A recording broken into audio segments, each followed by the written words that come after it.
Merhaba arkadaşlar. Hoş geldiniz. Bugün sizlere birazcık da gelen sorularla ilgili bir video ile geldik. Kanalı açalı 1,5 yıl oldu. Tarih ağırlıklı videolarda olduğu için işte özellikle Türk tarihi, Osmanlı tarihi ya da bilmem ne tarihi nasıl okuyalım, nereden başlayalım gibi bir seri video çekmeyi planlıyoruz kanalın yönetmeliğiyle. Hani nereden nasıl başlanır gibisinden.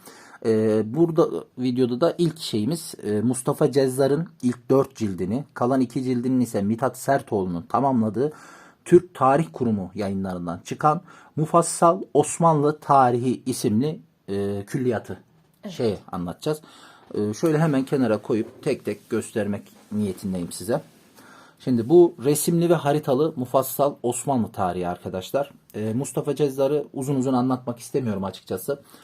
Ama özellikle İstanbul tarihi üzerine çok çok önemli bir insan. Ben kendi şu anda yaptığım çalışmada da onun başka kitaplarını kullanıyorum.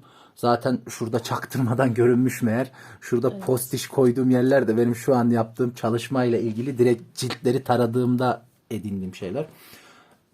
Hani bu biraz da şey olsun arkadaşlar. Hani sırf bu 4 kitabı gösterdim kapattım değil de şey istiyorum. Gelen sorulara cevap olarak ya Osmanlı tarihini nereden okumaya başlayalım? Bu bir örneği. Dediğim gibi bu seride birkaç tane işte Türk tarihi nasıl okumaya başlayalım, Osmanlı tarihi nasıl okuyalım, Anadolu Selçuklu tarihi nasıl okuyalım gibi şeylere bir cevap olsun diye çekiyorum bu videoyu sevgili eşimle beraber.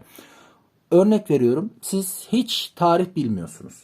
Ama hiç bilmiyorsunuz ve aslında işte bu kanallarla ya da dünya Türkiye'nin o genel bir şey var ya tarih merak edilir falan. Bir başlangıç noktası arıyorsunuz. Yapabileceğiniz en iyi şey arkadaşlar aynı bunun gibi bir tane derli toplu külliyat almak. Yani külliyat dediğim bir cilt seri geniş bir çalışma alıp onu baştan aşağı bir okumak. Mesela örnek veriyorum hiç tarih okumadın gidip de senin Fatih'le ilgili, Kanuni ile ilgili ne bileyim bilmem neyle ilgili bir dönemle ilgili bir kitabı alıp okuman aslında çok faydalı olmuyor. Ama bunu tekrar altını çiziyorum. Sadece hiç tarih okumadıysanız, sadece böyle sohbetten falan ya da yalandan böyle bir kitap okudunuz da ilginizi çekti gibi bir şeyse sonra gidip işte ben Abdülhamit'i merak ettim. Bir onu okuyayım. İkinci Murad'ı merak ettim. Fatih, Kanuni'yi merak ettim. Bir onu okuyayım gibi böyle parçalı aldığınız kitaplar e, gene faydalı olur ama şöyle bir şey fark ettim. Kronoloji sebep sonuç ilişkisi kafanızda oturmadığı için tam olarak o tarihi anlamıyorsunuz ve unutuyorsunuz. Şu anda mesela benim aklımda aşağı yukarı Türk tarihi ve son olarak Selçuklu'dan bu yana 1000 yıllık Türk tarihi aşağı yukarı kronolojik olarak, isim olarak bazen tarihleri, savaşları karıştırsam da genel olarak bir akış vardır benim zihnimde. Çünkü bunun sebebi en az bunun gibi birkaç tane sırf böyle ayrıntılı tarih cilt kitabını baştan aşağı okumamdır. Yani yanlış anlamayın. Ben sadece bu akademik çalışma için bunlara postniş koymuş değilim. Ben bu kitabı bitirdim. Çok önce bitirdim. Hani bir defa baştan aşağı ben bunu okudum. Artık aşağı yukarı şu anda yaptığım çalışmada neyi nerede bulurumu bildiğim için hani sadece o noktalara tekrar bakıyorum. Ama ben bu kitabı baştan aşağı okudum mesela. Size de tavsiye ederim. Bunu söylememin sebebi ne? Bütünlükçü bir şekilde mesela 650 yıl, 660 yıl kaç yılsa artık 600 küsür yıl bir Osmanlı tarihi okuduğunuzda böyle derli toplu bir yazardan, bir üsluptan okuduğunuzda ondan sonra o dönem içinde sizin ilginizi çeken noktalar oluyor. Örnek veriyorum sen Mufassal Osmanlı tarihini böyle 6 cilde okudun.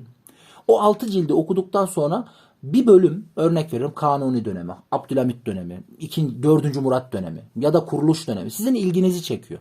Ondan sonra o döneme has kitapları okumanız, pekiştirmeniz açısından daha faydalı olduğu kanaatindeyim ben. Hani en azından bir de sadece bir tane değil. Bunun gibi en az birkaç tane işte dediğim gibi o video serisini yapacağım şimdi. Hani bunun gibi en az birkaç tane derli toplu baştan sona tarihi bitirin. Ondan sonra bölüm bölüm okuyun. Ha, bu sizin gözünüzü korkutmasın. Örnek veriyorum. Yani bunlar zaten eski basım tarzıdır. 2 sütun halinde yazılmıştır. Resimli, güzel. Hani açıkçası öyle çok yaşa. Özür dilerim. Çok yaşa. Sen de. Niye özür diliyorsun aşkım? Mesela burada hoca sırayla anlatmış. İstanbul'un 4. Muharası. Doğudan gelen tehlike. Timur'u anlatıyor. Burada mesela ne bu? Ankara Meydan Muharebesi'nin şeyi var burada. Şahruh Mirza, Sultan Mahmut, Timur tarafı, Filler, Yıldırım tarafı. Hani bu tarz detaylı okuyorsunuz. Timur ordusunun Avrupalılara yapılmış temsili bir resim mesela. Hani böyle başlık başlık Musa Çevri'nin devlet erkanını gücendirmesi. Çelebi Mehmet'in ikinci defa Rumeli'ye geçmesi. Hani mevzuyu şöyle kronolojiyi bir kafanızda oturtuyorsunuz. Böyle okuyorsunuz, gidiyorsunuz falan. Çok güzel bir ikinci Murat Varna Meydan Muharebesi ilk safhasında. Mufassal Osmanlı Tarihi tablo 7. Hani mesela şu şekilde bir okudunuz. Kuruluş devri imar faaliyetleri. Yani hem kronolojiyi kafanızda oturuyorsunuz. Hem böyle çok güzel bir üslup. Bir de bu eski şeyler olduğu için Türkçesi güzel oluyor insanların genelde. Hani Mahmut Paşa'nın Sırbistan Harekatı. İkinci Fatih'in en büyük sadrazamlarından biridir bu. Mesela hani bu cildi bitirdiniz. Tahmin ediyorum zor gelebilir. Çünkü bu her cildi 600 sayfa falan aşağı yukarı. 6 kere 6 36 yani 3600 4000 sayfa kitap. Ama mevzu şu. Zaten siz böyle bir tarih merakı edindiyseniz, bir tarih şuuru edinmek istiyorsanız şu örnek veriyorum 4000 sayfayı kendinize belirlediğiniz günde ben işte 50 sayfa okuyacağım. Çok hayali bir şey mi bu? Değil. Günde 50 sayfa gayet rahat okunur. İşte 4000 bölü 50 oradan hesap edin. Şu kadar günde bunu bitirdim. Ya bu kadar günde zaten bu 6 cildi bitirmek size gerçekten bir fikir veriyor. Sonra kenarına bir not defteriniz olur. O not defterinde ha şu başlık, şu ilgi, şu tarih, şu olay ilgimi çekti dersiniz falan. Ondan sonra başlarsınız okumaya. O dönemle ilgili araştırma yaparsınız. Mesela bu birinci cildi. Genelde de Fatih devrine kadar. Sonra ikinci cildi geliyor. Bu yanlış hatırlamıyorsam Kanuni'den hani dördüncü Murad'a kadar, ikinci Selim'e kadar olan kısım. Daha çok Yavuz Sultan Selim, ikinci Beyazıt, Kanuni Sultan Süleyman falan vardı. Mesela ben burada bir yeri işaretlemişim. Niye işaretlemişim? Küçük kıyamet denilen korkunç zelzele. Depremi işaretlemişim mesela burada. Afet olduğu için afetle ilgili çalışıyorum. Mesela birinci Süleyman Kanuni dönemi. Böyle çok güzel ara başlıklar da var. Böyle Kanuni Süleyman'ın anlattığı şeyler. Vezir-i Azamı kimdi falan. Gayet güzel resimli. Hani Türkçesi güzel. Baskısı da iyi arkadaşlar. Muhakkak tavsiye ediyoruz o yüzden. Hani mesela şunu bitirdiniz. En son nerede bitmiş? Bu ikinci Beyazıt, ikinci nerede bitmiş? İkinci Beyazıt ve Yavuz Selim zamanında Eflak. Hani bölgeleri de ayrı ayrı anlatıyor. Sonra geliyorsunuz Sokullu döneminden işte duraklama diyebileceğimiz yanlış hatırlamıyorsam gene Avcı Mehmet. Dördüncü Mehmet zamanıydı galiba bu kitapta bittiği yer. Cigalizade Sinan Paşa'nın vezir-i azamlığı falan hani bunları böyle okuyorsunuz. Fotoğraflarla zaten bunun güzel bir tarafı o. Kuyucu Murat Paşa, 1. Ahmet dönemi, Celali isyanları falan. Hani gayet güzel. Burada da bir yeri çizmişim. Nereyi çizmişim çok merak ettim gene. Yeniçerilerin İstanbul dahilinde vazifelerin biri de yangın vukuunda bunun söndürülmesine çalışmaktı diye. Onu yazmışım. Ya görüyorsunuz böyle ondan sonra böyle satır satır şeylere bakıyorsunuz. Sonra duraklama dönemi diyebileceğimiz belki 4. Murat dönemi arkadaşlar. Burada da gene bir yere işaret koymuşum. Tütün yasağı. Ha, Yangından dolayı. yangından dolayı gene tütün yasağıyla ilgili bir yeri işaretlemişim. 4. Murat zamanı. Hani bunları okudunuz. Viyana bozgunu sonrası Avusturya cephesi. Fazıl Mustafa Paşa'nın mali tedbirleri.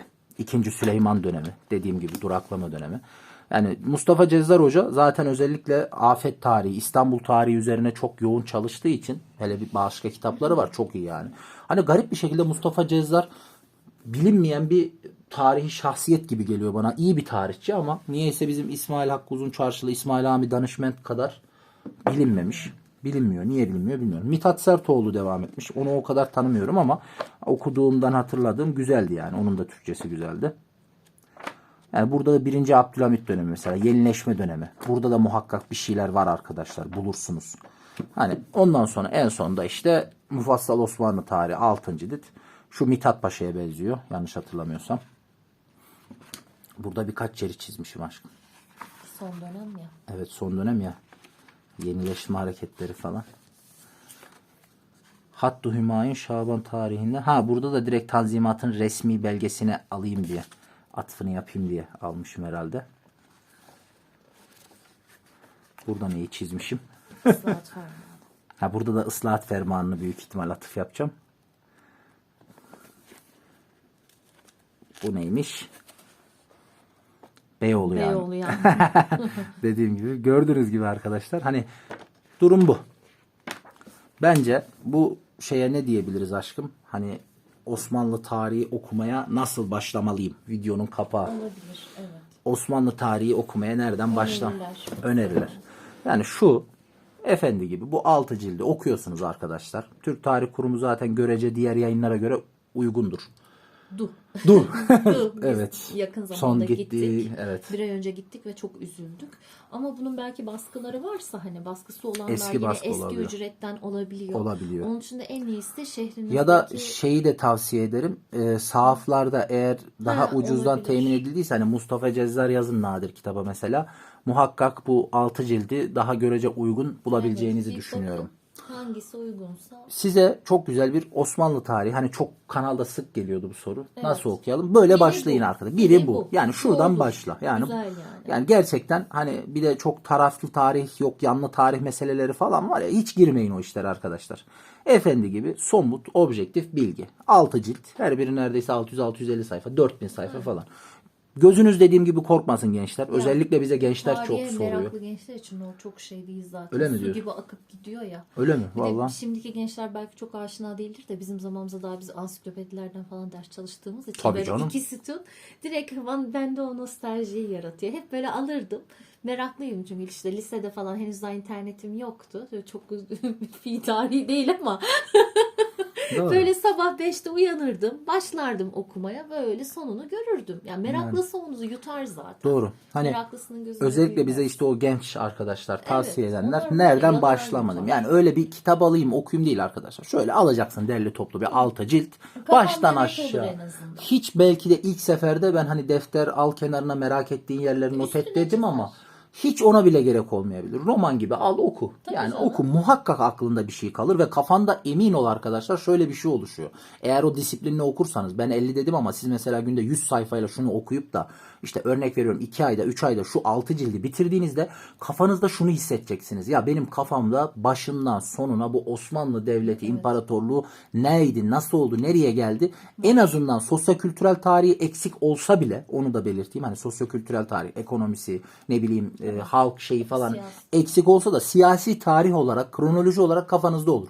Ondan sonrası artık sizin meşrebinize, merakınıza göre şekillenir. Şekillenir. Yani. Kendinize göre bulursunuz. O zaman videonun başlığı Osmanlı tarihi okumaya nasıl başlamalıyım? Evet. Evet, bu. Böyle başlayın. Bunu alın okuyun. Bu kadar. Bu kadar.